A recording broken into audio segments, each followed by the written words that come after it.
Suppose এখানে 3টা rho আছে, আমি 2টা বক্স নিলাম। একটা বক্সের মধ্যে আমি 50 লক্ষ টাকা রাখলাম, আর আরেকটা বক্সের মধ্যে আমি 1 টাকার একটা মুদ্রা রাখলাম। আমি আপনাদেরকে বলবো, আপনারা যে কেউ হয়তো 50 লক্ষ টাকার বক্সটা নিতে পারবেন, নতুবা 1 টাকার যে মুদ্রা, এই মুদ্রার বক্সটা নিতে পারবেন। 1 টাকার যে মুদ্রার বক্স, এটার মধ্যে লেখা আছে এই মুদ্রাটা প্রতিদিন তার যে সংখ্যাটা আছে সংখ্যাটা ডাবল হবে, এবং ডাবল হওয়ার প্রক্রিয়াটা মাত্র 30 দিনের মধ্যে, 31 দিন মানে 1 মাসের মধ্যে শেষ হবে। আপনারা কোন বক্সটা গ্রহণ করবেন? কেন 50 লক্ষ টাকা গ্রহণ করবেন না? তাৎক্ষণিক আপনি 50 লক্ষ টাকা পাবেন। এই 50 লক্ষ টাকা দিয়ে আপনি যেখানে চাইবেন সেখানে যেতে পারবেন, যেটা চাইবেন সেটা নিতে পারবেন। কিন্তু একটা মাত্র মুদ্রা, 1 টাকার একটা মুদ্রা, সেই মুদ্রাটা আপনি কেন নেবেন?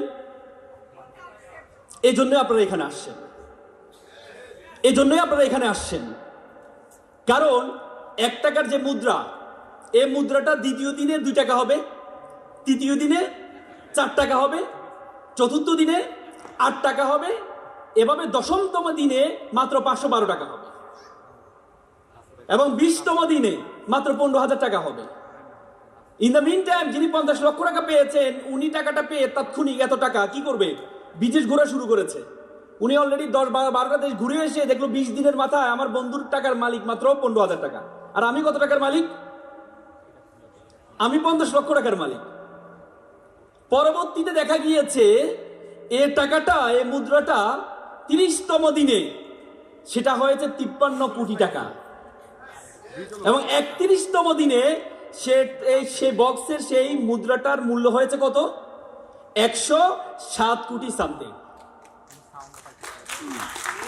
তার মানে বক্সের বাইরে চিন্তা, আমরা সবসময় অল্পতে বড় হতে চাই। আমাদের যুব সমাজের মধ্যে সবচেয়ে ব্যাধি আকার ধারণ করেছে যে আমরা তাৎক্ষণিক বড় হতে চাই, আমরা তাৎক্ষণিক সামনে যে জিনিসটা আছে সেই জিনিসটা পেতে চাই। আজকে আমাদের যুব সমাজ জন্য অ্যালার্মিং যে আমরা, যেমন দেখেন আমাদের দেশে একটা অভ্যুত্থান হয়েছে না? এই যে যারা অভ্যুত্থানের নেতৃত্ব দিয়েছে তাদেরকে আমরা আশা করেছিলাম, যারা অভ্যুত্থানের নেতৃত্ব দেবে, বা আমরা অনেকে বলে এটা দ্বিতীয় স্বাধীনতা, যারা অভ্যুত্থানের নেতৃত্ব দেয় বা স্বাধীনতার নেতৃত্ব দেয় তারা পরবর্তীতে লিডিং পজিশনে থাকে। কিন্তু আমাদের ছাত্রদের নেতৃত্বে যে দলটি হয়েছে, দলটি কি এখন লিডিং পজিশনে আছে? কেন নেই? কেন নেই? তার কারণ হচ্ছে আমাকে অল্পতেই পেতে হবে, আমাকে এখনই ক্ষমতা পেতে হবে, আমাকে এখনই কোটি কোটি টাকার মালিক হতে হবে, আমার সামনে যে কোটি কোটি টাকার অফার আছে সেই অফারটা আমাকে গ্রহণ করতে হবে। সে অফারটা গ্রহণ করতে হবে এজন্য যে দূরদর্শিতা, যে আমাকে 31 দিন পরে, 3 বছর পরে, 4 বছর পরে আমার দলটাকে আমি কোথায় নিব সে চিন্তা নাই। তাদের কথা হচ্ছে আমাকে এখনই এমপি হইতে হবে, আমাকে এখনই মন্ত্রী হইতে হবে। তার মানে আমাদের যুব সমাজ জন্য অ্যালার্মিং হচ্ছে আমরা অল্পতে বক্সের বাইরে চিন্তা করতে পারি না। আমার সামনে 50 লক্ষ টাকার বক্স আছে, তার মানে আমাকে এটা নিতে হবে। কিন্তু আমার সামনে মাত্র একটা মুদ্রা আছে, এই মুদ্রাটা 31 দিন পরে 107 কোটি টাকা হবে, সে চিন্তা আমরা করি না। সে চিন্তা আমাদের করতে হবে, সে চিন্তা আমাদের করতে হবে। যদি সে চিন্তা আমরা করতে পারি তাহলে থিঙ্ক আউটসাইড দ্য বক্স, এই যে আজকের যে প্রোগ্রাম, সে প্রোগ্রামটা বাস্তবায়ন করা সম্ভব হবে। 2 বন্ধুকে অফার দেওয়া হয়েছে, 2 বন্ধু বড়লোক হতে চায়, তার স্বপ্ন বড়লোক হবে। তো তুমি বড়লোক হতে চাও? হবে। তো গ্রামের মোড়ল তাকে অফার দিল যে আমাদের গ্রামে তো পানি নেই, পার্শ্ববর্তী একটা নদী আছে, তোমরা নদী থেকে বালতি করে পানি এনে দিবা, প্রতি বালতি প্রতি তোমাকে 10 টাকা করে দেওয়া হবে। রফিক এবং শফিক, রফিক চিন্তা করলো তো ভালো কথা। রফিক প্রতিদিন 100 বালতি পানি নিয়ে আসে, কত টাকা হয়? 100 বালতি 1000 টাকা। সে এভাবে করে করে করে করে সে প্রচুর টাকার মালিক হচ্ছে। আর শফিক সে চিন্তা করলো আমি 50 বালতি করে পানি আনবো। তো রফিক বললো তুমি তো বোকা বেটা, 100 বালতি আন। বললেন না, আমি 50 বালতি আনবো। সে 50 বালতি এনে 500 টাকা পায়, সে 500 টাকা দিয়ে সে পাইপ কিনা শুরু করছে, যে এই পানির যে পাইপগুলো আছে না, পাইপ কিনা শুরু করেছে। সে আবার প্রতিদিন 500 টাকা করে পাইপ কিনে সে গ্রাম থেকে নদীর মাছ পর্যন্ত সে কি পাইপটা টেনে নিয়ে আসলো। পরবর্তীতে যখন তার প্রথম বন্ধু সে অনেক টাকার মালিক হলো, 2-3 লাখ টাকার মালিক হলো, তখন তার পকেটে 1 টাকাও নেই। কার? দ্বিতীয় বন্ধু। কারণ সে পাইপ টানা শুরু করছে। পরবর্তী দেখা 2 মাস পর্যন্ত সে পাইপ টেনেছে, টানার পরে তার টাকাটা যখন আসা শুরু হয়েছে, দেখা গেল প্রথম বন্ধু থেকে প্রায় 10 গুণ তার 2 দিনের মাথা তাটা বেড়ে গিয়েছে। তার মানে কি? তার মানে কি আপনাকে থিঙ্ক আউটসাইড দ্য বক্স, বক্সের বাইরে চিন্তা করবেন according to demand of situation. চায়নাতে একটা গাছ আছে, চায়নাতে একটা বাঁশ গাছ আছে। সেই বাঁশ গাছটা দেখা যায় 5 বছরে মাত্র এটা এতটুকু বাড়ে, 1 ফুট বাড়ে 5 বছরে। 6 বছরের মাথায় মাত্র 1 মাসে 93 ফুট হয় এই বাঁশটা। কত ফুট? এখন আপনি যদি 5 বছর পর্যন্ত আপনি চিন্তা করেন যে কি করলাম, শুধু পানিয়ে দিচ্ছি, বাঁশ তো বড় হয় না। আমরা অল্পতে হাল ছেড়ে দিই না? অল্পতে হাল ছেড়ে দিই না? কিন্তু আপনি অল্পতে হাল ছেড়ে দিলে আপনি আপনার যে গন্তব্য, সে গন্তব্যতে পৌঁছাতে পারবেন না। এটাকে বলে কম্পাউন্ডিং ইফেক্ট। শুনেছেন তো নাম আপনারা? চক্রবৃদ্ধি হারে বাড়া। এই চক্রবৃদ্ধি হারে আমাদেরকে বাড়াইতে হবে। আল্লাহ তাআলা কোরআন যে ফামাই ইয়ামাল মিসকালা জাররাতিন খাইরান ইয়ারা ওয়ামাই ইয়ামাল মিসকালা জাররাতিন শাররান ইয়ারা। জাররা পরিমাণ কাজ করতে হবে। জাররা, প্রত্যেকটা সংখ্যাকে আমাদেরকে এমফেসাইজ করতে হবে, প্রতিদিনকে এমফেসাইজ করতে হবে, প্রতিদিন আপনাকে কাজ করতে হবে। মাইকেল ফিলিপস নাম শুনেছেন? পৃথিবীর সবচেয়ে বড় সাঁতারু। তিনি এ পর্যন্ত যতগুলো গোল্ড মেডেল পেয়েছেন, পুরো এশিয়াতে এতগুলো গোল্ড মেডেল নেই। 28টা অলিম্পিকে 23টা গোল্ড মেডেল পেয়েছে। তাকে জিজ্ঞেস করা হলো আপনার সফলতার মূল রহস্য কি? উনি বলে আমি প্রতিদিন 3 ঘন্টা সাঁতার করি। সবাই তো অবাক, মাত্র 3 ঘন্টা? তিনি বলে প্রতিদিন। সবাই আবার বলে মাত্র 3 ঘন্টা? তিনি বলে প্রতিদিন। তিনি বলে আমি প্রতিদিন মানে প্রতিদিন। আজকে আমি অসুস্থ, তারপরও আমি 3 ঘন্টা। আজকে আমাদের বড়দিন, তারপরও আমি 3 ঘন্টা। আজকে আমার বিয়ে হয়েছে, ওই জন্য আমি 3 ঘন্টা সাঁতার করেছি। তার মানে যেদিন আমি গোল্ড মেডেল পেয়েছি, তারপরের দিন গিয়েও আমি 3 ঘন্টা সাঁতার কেটেছি। তার মানে প্রতিদিন মাত্র 3 ঘন্টা করে পৃথিবীতে সবচেয়ে বেশি গোল্ড মেডেল অর্জন করেছে মাইকেল ফিলিপস। তার মানে কন্টিনিউটি। আপনি যদি যে কোনো একটি কাজ ধারাবাহিকভাবে যদি আপনি করতে পারেন, তাহলে আপনি সফল হবেন। পারবেন ইনশাল্লাহ? পারবেন ইনশাল্লাহ? ইনশাল্লাহ। আমি প্রথমে আপনাদেরকে বলেছি, আমি 3 দিন আগে আফ্রিকা থেকে আসলাম। আফ্রিকা দেখার আমার খুব শখ ছিল।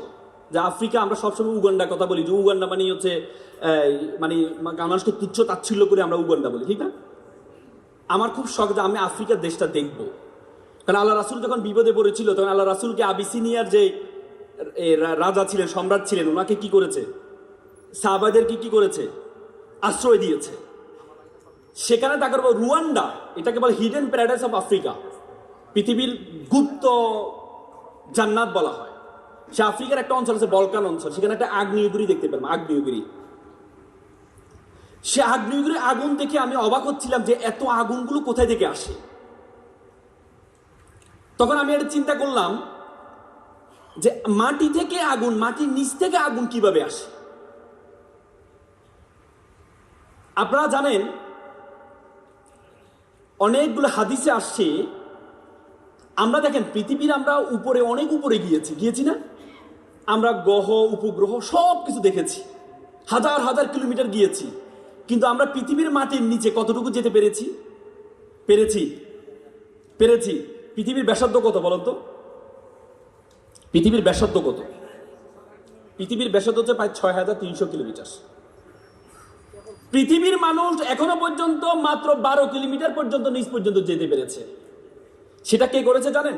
1970 সালে সোভিয়েত ইউনিয়ন।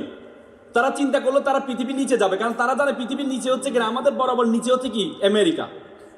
আমরা যদি এখানে যদি 6টা বাজে, আমেরিকাতে 6টা বাজে, রাত 6টা বাজে, দিন 6টা হলে রাত 6টা, সে চিন্তা করলে নিচ দিয়ে যাবে। তখন তাদের গবেষণা পথে তারা নিচে যাওয়া শুরু করেছে সাইবেরিয়া অঞ্চলে। নিচে গিয়ে তারা 12 কিলোমিটার পর্যন্ত গিয়ে দেখে সেখানে যে গরম সেটা প্রায় 2000 সেলসিয়াস গরম। লোহা গলে যাচ্ছে সেখানে, কারণ 1500-তে গেলে লোহা গলে যায়। আপনি দেখেন সূর্য আমাদেরকে গরম দেয়, আমরা 40, 50, 60 সেলসিয়াস গরম পাই আমরা, সূর্য আমাদের গরম দেয়, কিন্তু মাটির নিচে কিভাবে গরম হয়।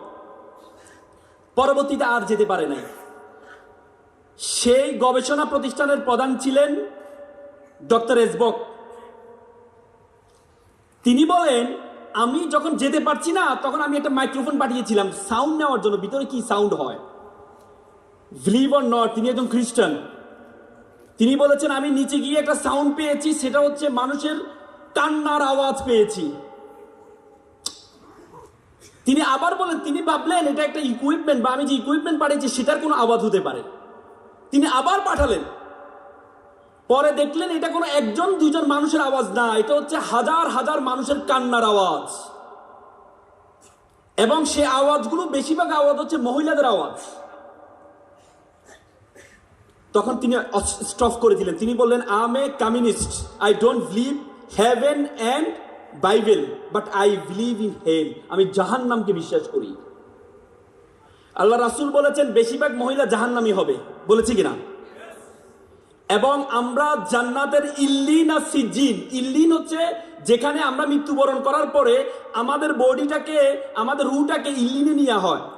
ইল্লিন বলতে হচ্ছে আল্লাহ তাআলার যে আরশের নিচে রাখা হয় সিদরাতুল মুনতাহার পরে। আর সিজ্জিন, সিজ্জিন বলা হয়, সিজ্জিন হচ্ছে জাহান্নামের টুকরা, যেটা হচ্ছে জাহান্নামের সর্বশেষ জায়গাটা সিজ্জিন। আব্দুল্লাহ ইবনে আব্বাস আল্লাহ রাসূলের চাচাতো ভাই ছিলেন। আল্লাহ রাসূলের চাচাতো ভাই আব্দুল্লাহ ইবনে আব্বাস বলেছেন, সিজ্জিন হচ্ছে পৃথিবীর সর্বশেষে অবস্থিত, মানে পৃথিবীর নিচে অবস্থিত সিজ্জিন। তার মানে জাহান্নাম হচ্ছে পৃথিবীর নিচে অবস্থিত। আপনি চিন্তা করতে পারেন যে হাদিস এবং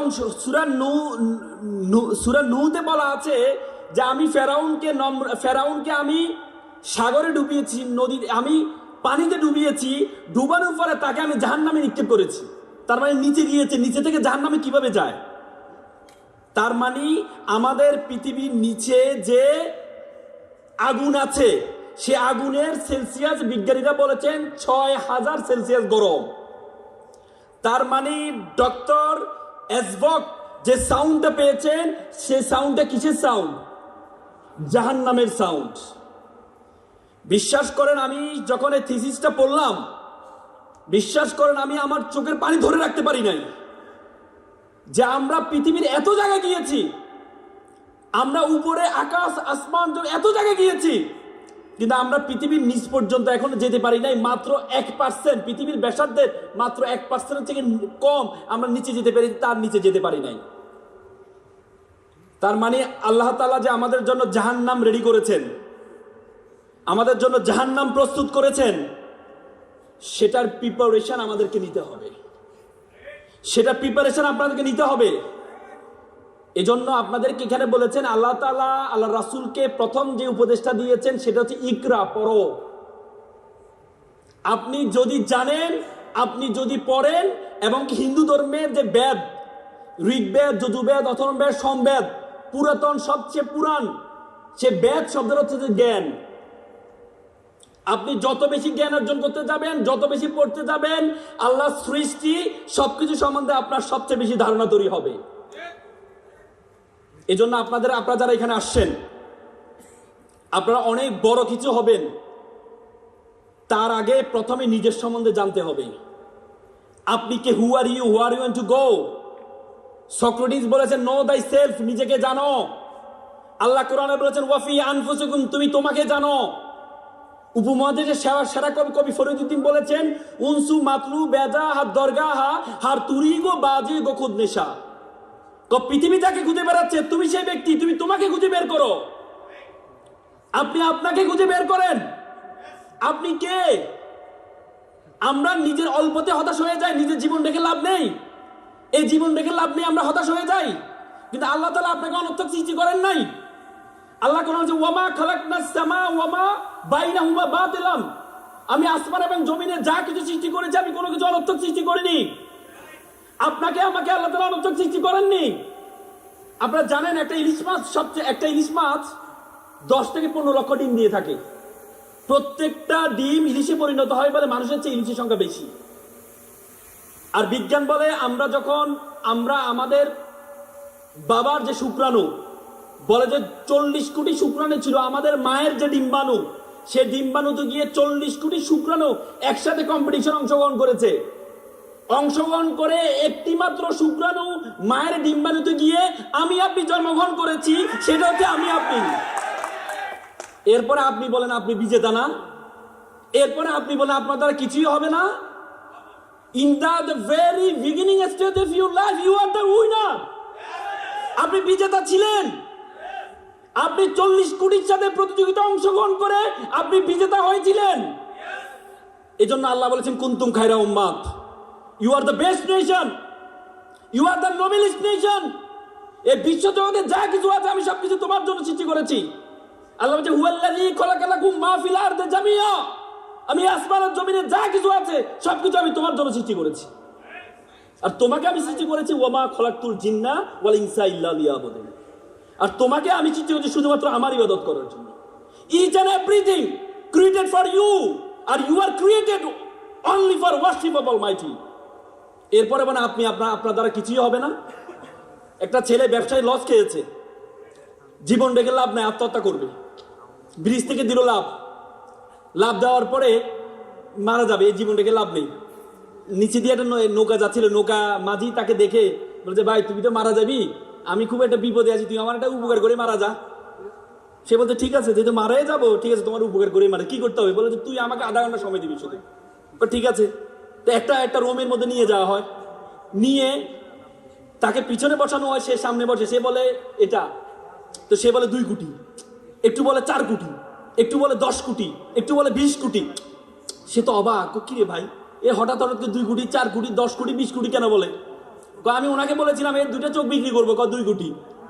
তারপরে বললাম আমি 2টা কিডনি বিক্রি করবো, 4 কোটি।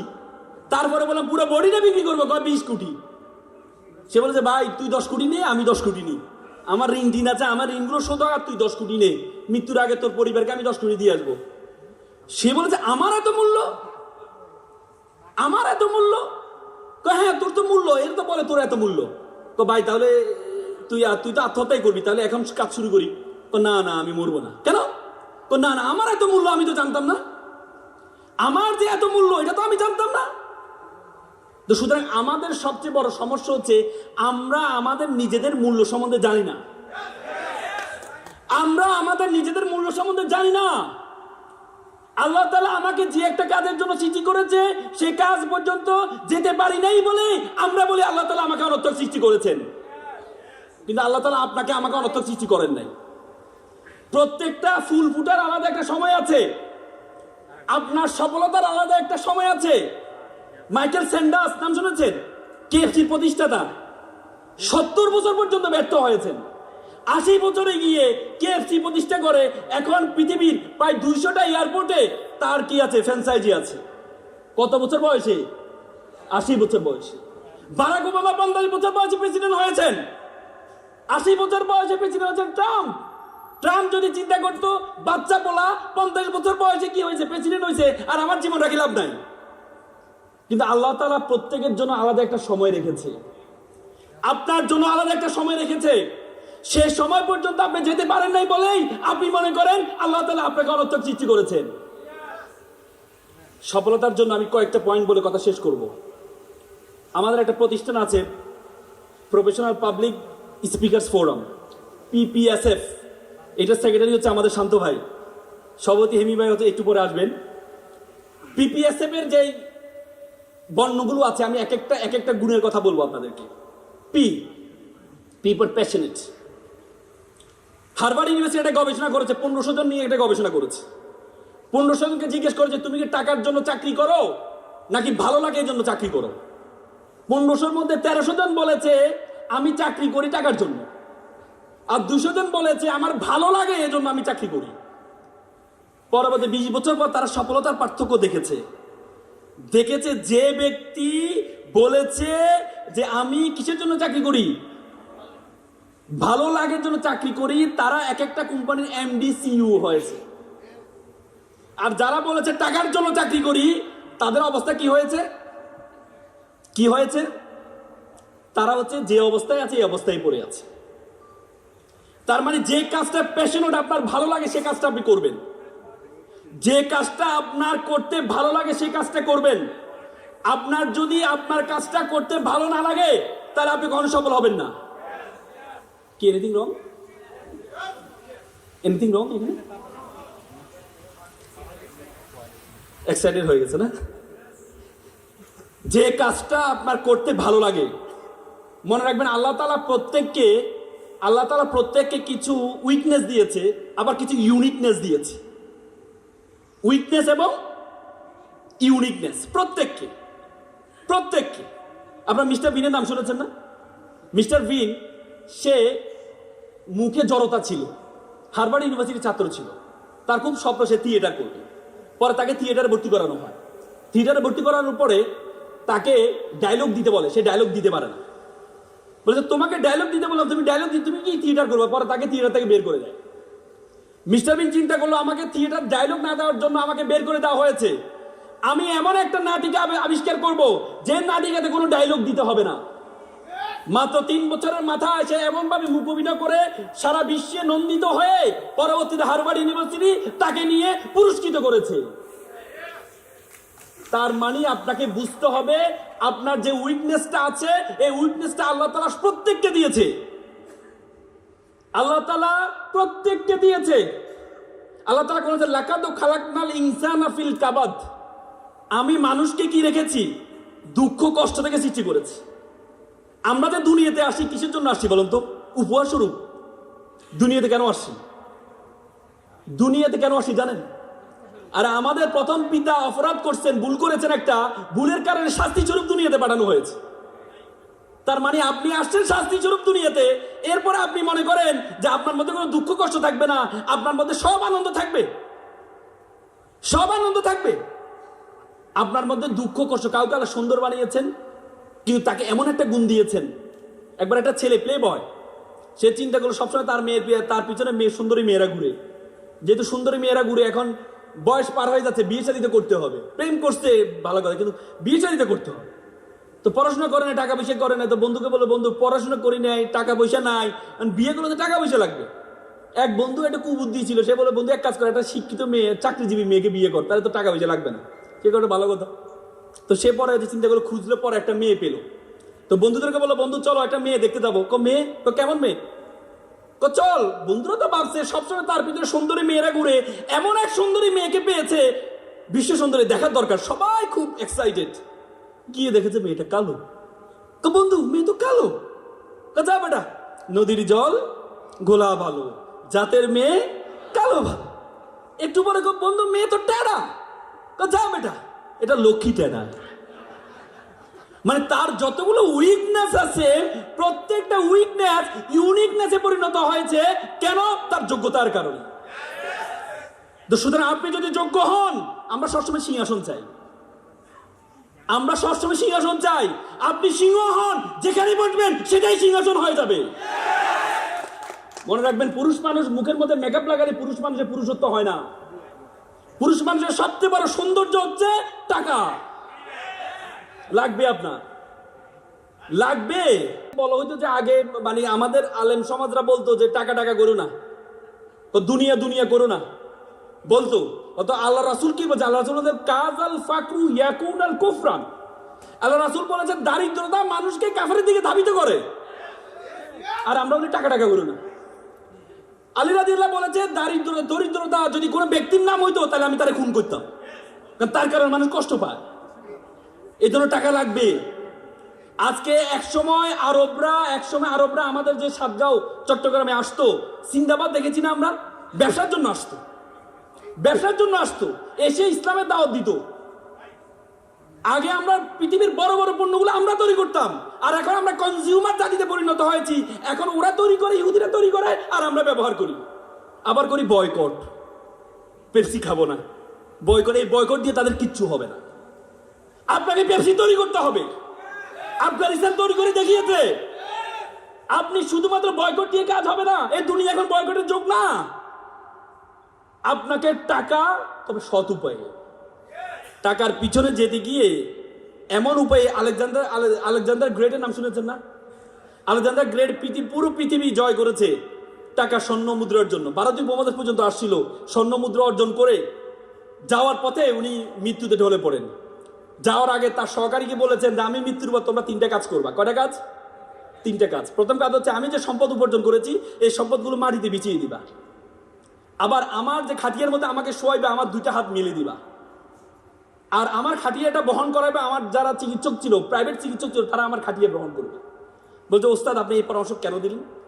এই জন্য আমি পরামর্শ দিয়েছি, আমি সারা পৃথিবী ধরে যে সম্পদ উপার্জন করেছি এই সম্পদ মাটির চেয়ে কোনো গুরুত্ব নেই মৃত্যুর পরে। আমি ডাক্তাররা আমার খাটিয়াটা এই জন্য গ্রহণ করবে, যদি তোমার মৃত্যু আসে পুরো পৃথিবীর কেউ নেই, তোমার মৃত্যুকে ঠেকানোর জন্য কেউ পৃথিবীর নেই, এই জন্য ডাক্তাররা আমার খাটিয়া বহন করবে। আর আমার খালি হাতটা এই জন্য পুরো বিশ্ব জানুক যে আমি মৃত্যুর পরে এত টাকা ইনকাম করে, এত কোটি কোটি টাকা ইনকাম করে মৃত্যুর পরে আমি খালি হাতে যাচ্ছি। তার মানে আপনি টাকা ইনকাম করবেন, কিন্তু সামাজিক পর্যায়ে এটাকে বিলিয়ে দিতে হবে মানুষের জন্য। আল্লাহ কোরআন বলেছে উখরিজাতুল লিন্নাস, তোমাকে আমি সৃষ্টি করেছি মানুষের কল্যাণ করার জন্য, নিজের কল্যাণের জন্য নয়। আনিসুর রহমান না দানিসুর রহমান হইতে হবে তোমাকে। তুমি মানুষের জন্য বিলিয়ে দিবা, নিবা না, বিলিয়ে দিবা। আপনি যখন বিলিয়ে দিতে পারবেন তখন আপনি সফল হইতে পারবেন। সফলতার সবচেয়ে বড় সংজ্ঞা, আপনি যদি ব্যর্থ হন পুরো পৃথিবীর সাথে আপনাকে অ্যাডজাস্ট করতে হবে, আর আপনি যদি সফল হন পুরো পৃথিবী আপনার সাথে অ্যাডজাস্ট করবে। আমি একটা এক্সাম্পল দিই। একবার একটা এলাকায় তারা চিন্তা করলো একটা মন্দির বানাবে। তো মন্দিরের জন্য কি লাগে? পাথর লাগে। তো তারা চিন্তা করলো 2-1টা পাথর লাগবে। তো তারা পাহাড়ে শুনতে একটা সুন্দর পাথর আছে, সাদা পাথর, অনেক বড় পাথর। পাথর সাহেবের কাছে, পাথর সাহেব আপনাকে আমরা একটু নিবো। বললেন আমাকে নিয়ে কি করবা? বলছে আপনাকে নিয়ে একটু কাটবো, ঘষবো, মাজবো, মূর্তি বানাবো, এরপরে মন্দিরে রাখবো, সবাই এসে আপনাকে সেলুট করবে। মানলাম সেলুট করবে, কিন্তু কাটা ঘষা এটা না করলে হয় না। না কাটলে, না ঘষলে, না মাজলে আপনাকে তো মূর্তি বানানো যাবে না। আর মূর্তি না বানালে কেউ তো আপনাকে সম্মান করবে না। বলে যে না না এটা করা যাবে না, 6 মাস কষ্ট হতে পারবো না। পাশে একটা কালো পাথর, অবহেলিত পাথর। বলে স্যার আমাকে নিয়ে যান। তো তোমাকে নিবো? বল স্যার আমাকে কাটেন, ঘষেন, মাজেন, কোনো সমস্যা নেই। কি বলো? স্যার হ্যাঁ আমাকে নিয়ে যান। পর তাকে নিয়ে কেটে ঘষে মেজে 6 মাস কষ্ট এ করে তাকে মূর্তি বানায়া মন্দিরে রাখলো। সবাই এসে তাকে সেলুট করে, সবাই এসে তাকে সালাম করে। ওকে, সবাই এসে তাকে সেলুট করে, সবাই এসে তাকে সালাম করে। এরপরে তারা চিন্তা করলো সবাই এসে নারিকেলে পানি ঢালে। তো নারিকেলে পানি ঢালার জন্য বিশাল একটা লাইন, নারিকেল মানে মূর্তি মন্দিরে নারিকেল ফাটাবে। তো তারা চিন্তা করলো এই লাইনে প্রত্যেকে যদি নারিকেল ভাঙে তাহলে তো দেয়াল ভেঙে যাবে। তো তারা চিন্তা করলো এক কাজ করে একটা পাথর নিয়ে ওই সাদা পাথরকে একটা অফার দিই। সাদা পাথর সাহেব আপনার একটা কাজ পেয়েছি। কি কাজ? কাটা নাই, ঘষা নাই, মাজা নাই, কি করতে হবে? বলছে আপনাকে মন্দিরের মুখে রাখবো, সবাই এসে নারিকেল ভাঙবে। তো এটা তো ভালো কাজ, কষ্ট নাই, না কোনো কষ্ট নেই। পরবর্তী দেখা গেল মন্দিরের মুখে রাখছে, সবাই এসে জুতোর পিতে করে কিনে জুতা লাগায় আর নারিকেল ভাঙে, আর পানিটা নিয়ে কালো মূর্তির উপর ঢালে। সে বলছে কি বেটা, তার সাথে কেউ সেলফি তুলতো না, তাকে কেউ পাত্তা দিত না, সবসময় তার উপর জুতো রাখতো। আর আজকে প্রত্যেকে এসে তাকে সেলুট করে, সালাম করে, আর আমাকে এসে আস্তে আস্তে লাথি মারে। তখন কালো মূর্তি বললো স্যার আপনি তো আজকে আমার সম্মান দেখতে পাচ্ছেন, কিন্তু আমাকে যখন কাটা হয়েছে, আমাকে যখন ঘষা হয়েছে, আমি সহ্য করেছি বলেই আজকে মানুষ আমাকে সেলুট করছে। আপনি মনে করেন আপনি কষ্ট করবেন না, এমনি মানুষ আপনাকে সেলুট করবে, এমনি আপনাকে সেলুট করবে। আমরা সবসময় বলে তকদিরে যেটা আছে এটা, তকদিরে যেটা আছে সেটা।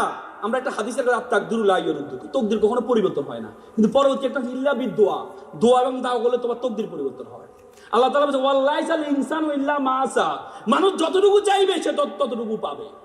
আল্লাহ কোরআনে বলেছে ইন্নাল্লাহা লা ইউগাইয়িরু বিকাওমিন হাত্তা ইউগাইয়িরু বিআনফুসিহিম। আল্লাহ কোন জাতির ভাগ্য পরিবর্তন করে না যতক্ষণ পর্যন্ত ওই জাতি ওই ব্যক্তি নিজের ভাগ্য পরিবর্তন না করে। আর আপনি এমনি বড় হয়ে যাবেন, এমনি বড় হয়ে যাবেন। এজন্য আমাদের কাজকে যদি ভালো কিছু করতে হয় তাই পরিশ্রমের কোনো বিকল্প নেই। সাথে সাথে দুনিয়া এবং আখেরা, রাব্বানা আতিনা ফিদ দুনিয়া হাসানাতাও ওয়া ফিল আখিরাতি হাসানাতাও। দুনিয়া হাসানা, আখিরাতে হাসানা। আপনি যে কোনো what ever it is religion, আপনি যে কোনো ধর্মে, যে মন্দিরে যায়, যে মন্দিরে যায় না তার চেয়ে সে ভালো মানুষ, যে মসজিদে যায়, যে মসজিদে যায় না তার চেয়ে ভালো মানুষ, যে গির্জায় যায়, যে গির্জায় যায় না তার চেয়ে ভালো মানুষ। যে সুতরাং আপনি দুনিয়ার হাসানা এবং আখিরাতের হাসানা দুটি যদি আপনি সমন্বয় করতে পারেন তাহলে আপনি সফলকাম হবেন, সফলকাম হবেন, সফলকাম হবেন। এপিজে আব্দুল কালাম বলেছে, প্রজাপতির পিছনে ঘুরিও না, ফুলের চাষ করো, প্রজাপতি তোমার পিছনে ঘুরবে। সকলে ভালো থাকবেন, সুস্থ থাকবেন। আসসালামু আলাইকুম।